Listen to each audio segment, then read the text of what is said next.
So let's talk about some ways to use time-based effects on an acoustic guitar in a mix.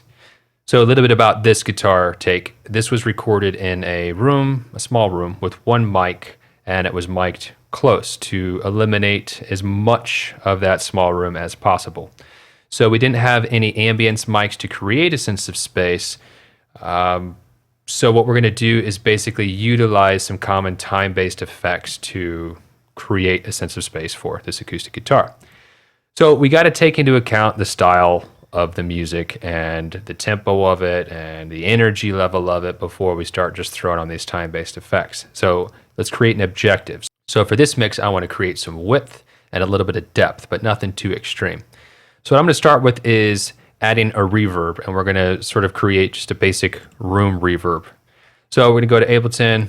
We're going to go to Audio Effects. We're going to go down to Reverb, okay?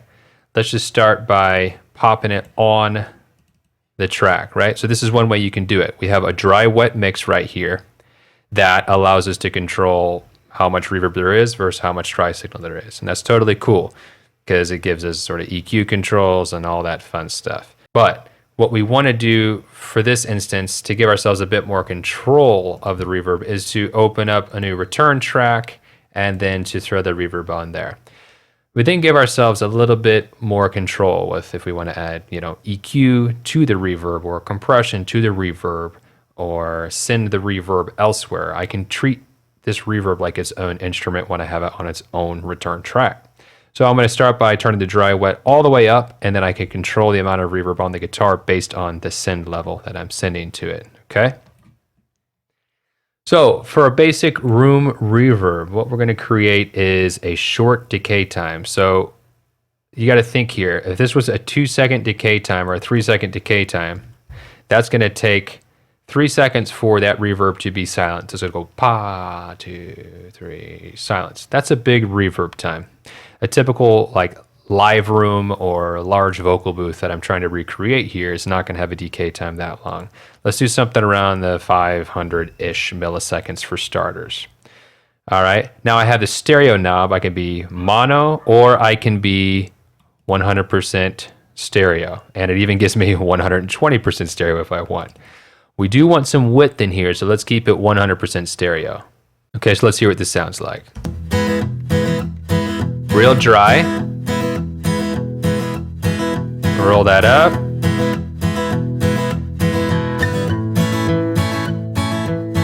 Okay, now it sounds like it's in a bit bigger of a space, right? So it sounds more like a small live room or a large vocal booth, which is cool. If we take the decay time up a little bit longer, let's take it up to 650. Let's see if that makes it feel a little bigger.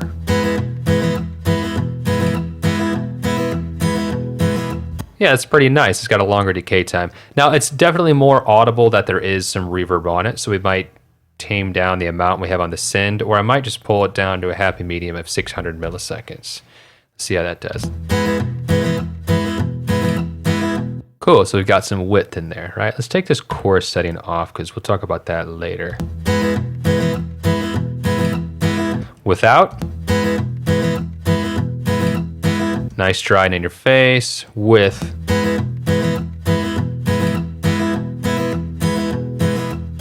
A bit more vibrant and wide, okay? I can also mess with the pre-delay. So that's the amount of time it takes for the reverb to actually kick on. So if I set this way out here, 250 milliseconds, sounds more like a delay. I definitely don't want that. That does not sound natural to me for what I'm going for. Let's kick it back down here.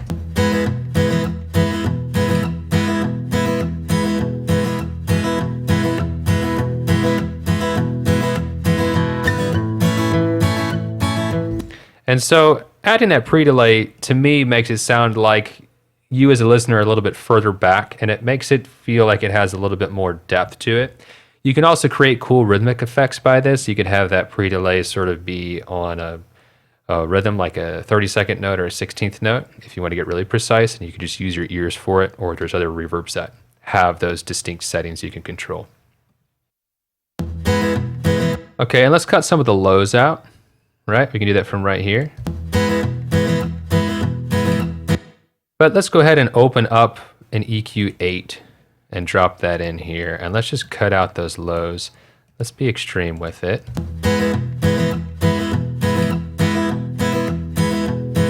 So now we just brighten the room up a bit, and we're not adding to any of that sort of low mid rumble that might already be existent in the guitar.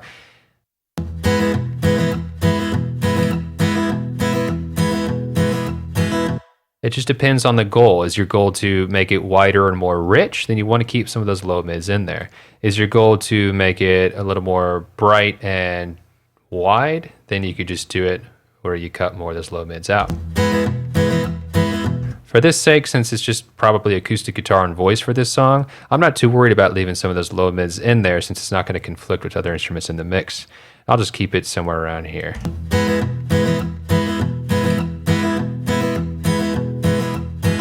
I'm going to kick the decay time up to 800 to see what it sounds like.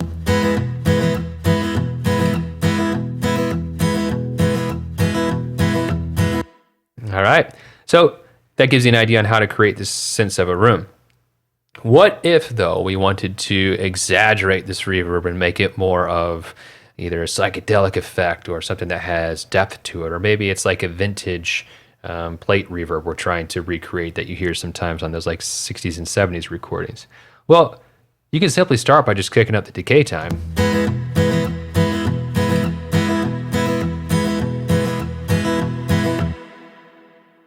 Okay, so for this song, I feel like the tempo is a bit too fast and it's too sprightly and energetic that I don't want this big delay, this big reverb, because if I add a lot of this big reverb with a long decay time, it's basically just going to muddy it up and it's going to make the guitar not sound as vibrant and energetic, and it's just going to be more washed down and murky, and I don't want that for this song. If it were like a ballad, yeah, okay, I might try it out, but again, this is an acoustic guitar. I want to retain its natural acoustic sound, and I don't want to go overboard with these special spatial effects. And you might play with the pre-delay here. And what that'll do is it'll help clear up the guitar and get the reverb out of the way. So let's bring the decay time down just a bit. Let's make it a bit more mono.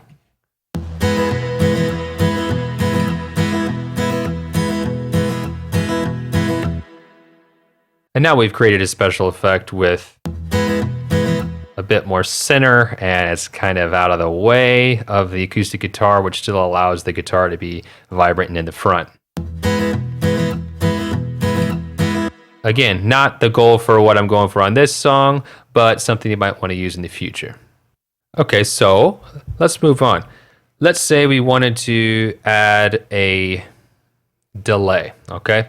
So the difference between delay and reverb is that reverb is a big scatter of delays that are very, very, very close apart, if you will, that the ear can't distinguish the difference between the echoes.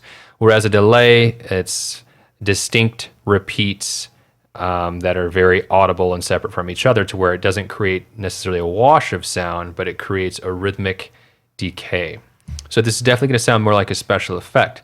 But let's start by doing a slap effect just to sort of widen out the guitar in a different way.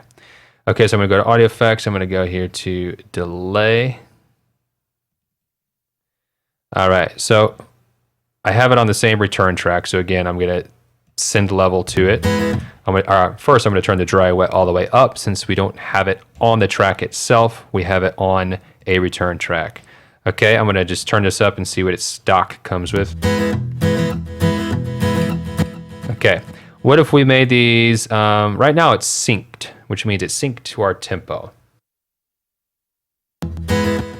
Okay, so what I want to look at is the feedback time. For a slap, I don't want a lot of feedback. I'm going to go ahead and pull it down to just like, let's say 5%.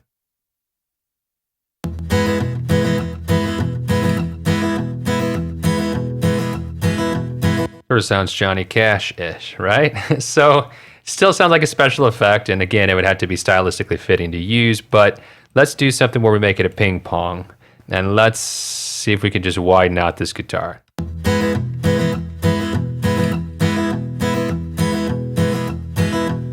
Yeah, so if we have it just subtle in there, it definitely widens out the guitar. We could take the sync off, we could really fine tune the milliseconds.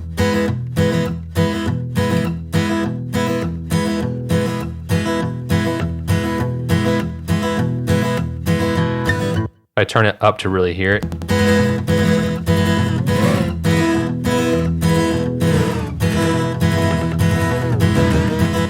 Okay, so it sounds more like an ambience, right? When you really bring that delay really close and it's not really that audible as a delay, it sort of becomes a short reverb, right?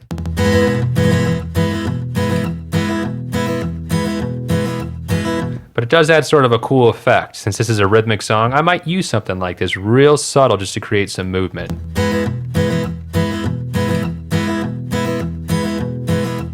Of course, we can filter out some of the low frequencies to make it more of a shimmery splash of higher frequencies.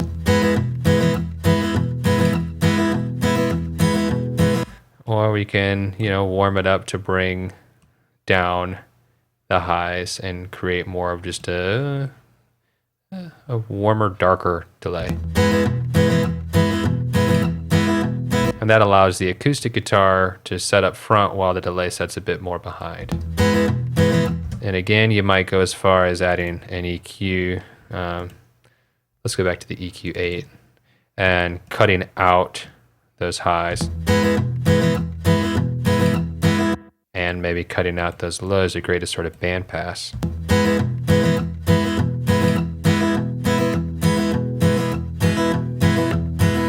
All right. Okay, and that's some ideas in how to widen it out using a delay. But let's take this off and let's go ahead and go back to being synced in tempo, and let's talk about a tempo delay.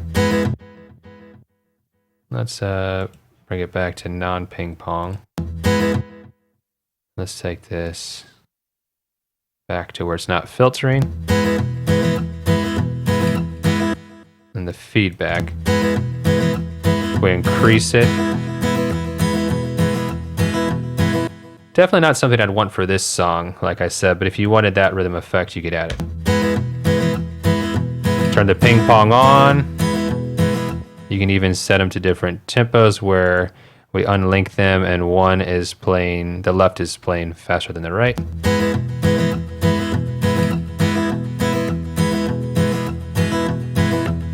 Take the feedback down there, and you might have, and bring the level down and maybe filter out some of the highs.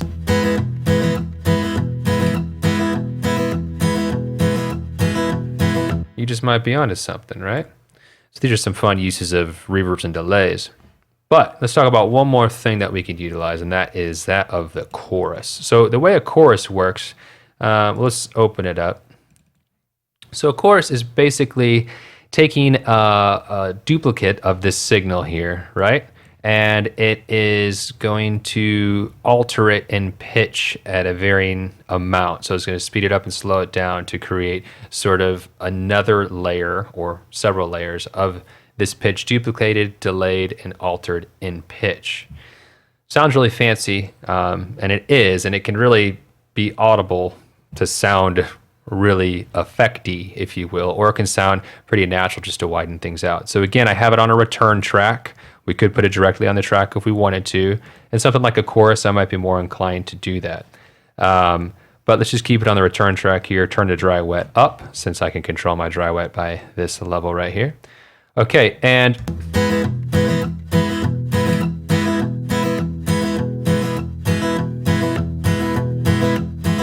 it definitely sounds like a chorus is on it, right? And that can be okay. If this were just a solo guitar and a voice, I might not go as far as adding a chorus. If this were a mix with the band, I might think about adding a chorus for a special effect. That would be a little bit less audible in the context of a full band mix, right? But it would help the guitar have some vibe, some character, and some width to it. Let's mess around a bit to see if we can get it to sound more natural.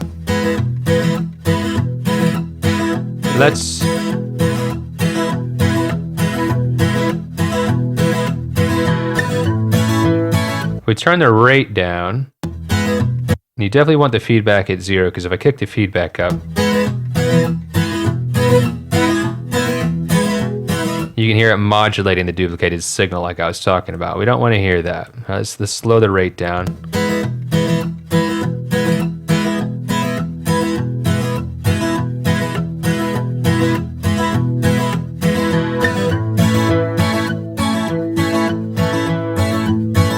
And then let's bring the send level down just to bring a sparkle of it. I'll start from 0 and I'll bring it up, and let's listen to how it widens it out and sparkles it up a bit.